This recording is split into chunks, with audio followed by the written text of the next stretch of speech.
Many history textbooks in Connecticut, Florida, Texas, and a number of other states contain false information about the treatment of slaves.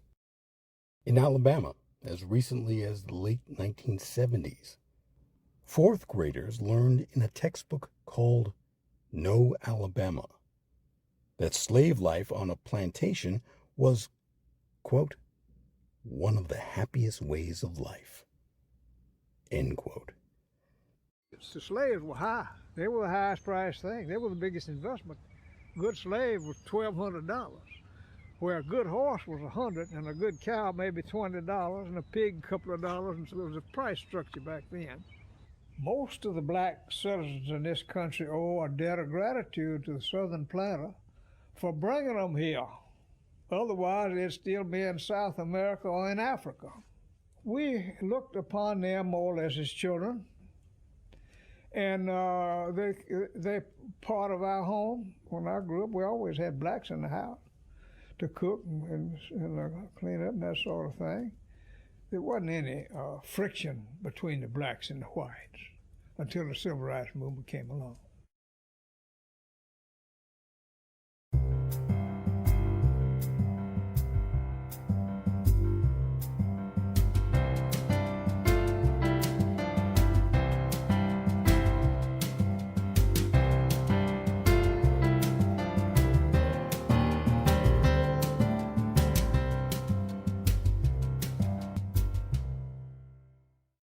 This is African American History is American History.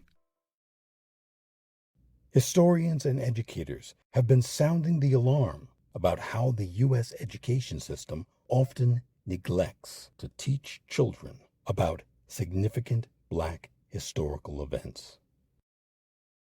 It's not a coincidence that most Tulsa, Oklahoma residents have never even heard of the Tulsa Race Massacre of 1921, an attack so horrific, even the Oklahoma Historical Society considers it, quote, the single worst incident of racial violence in American history, end quote.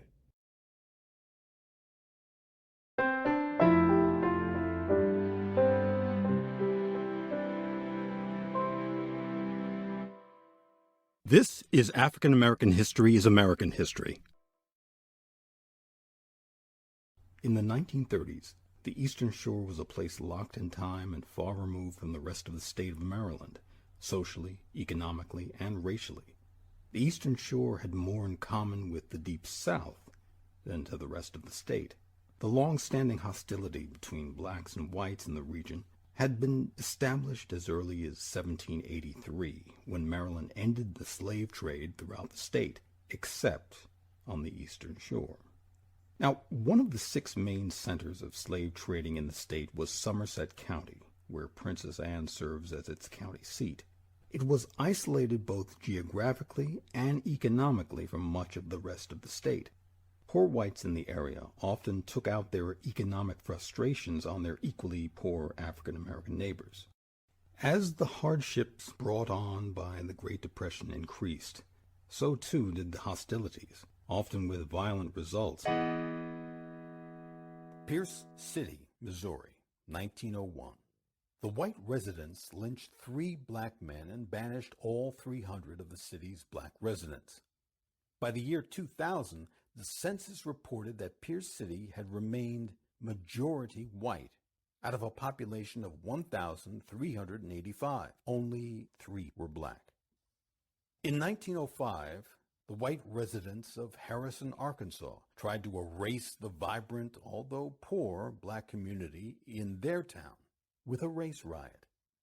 The U.S. Census of 1900 revealed a black community in Harrison of 115 people out of 1,501 residents. Relations between the white and black communities were reported as relatively friendly and stable before the riots. Then came the St. Louis and North Arkansas Railroad, later to be named the Missouri and North Arkansas Railroad. which was built through Harrison in 1901.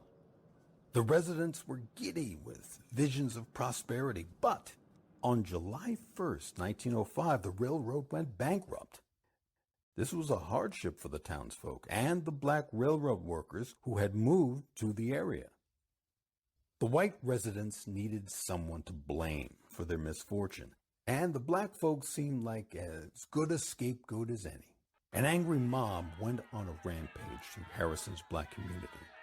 Numbering about 30, they burned down homes, shot out windows, and ordered all African Americans to vacate the town that night.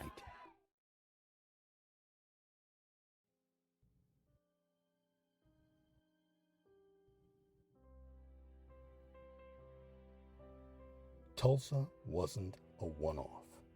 There is a long history in this country of white terrorism destroying black communities. Unfortunately, that information is largely ignored by history books.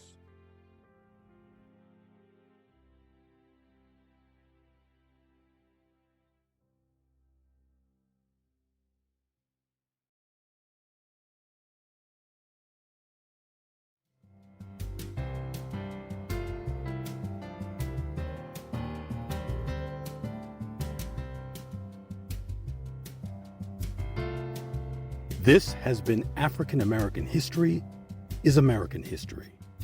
The episode you've been listening to, Tulsa Wasn't a One-Off, was written and directed by Harlan Kearsley. Thank you for listening.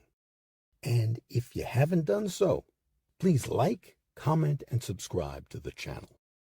Now, once you hit that bell icon, you'll be notified as soon as new episodes are posted. Thanks again. And please, stay safe.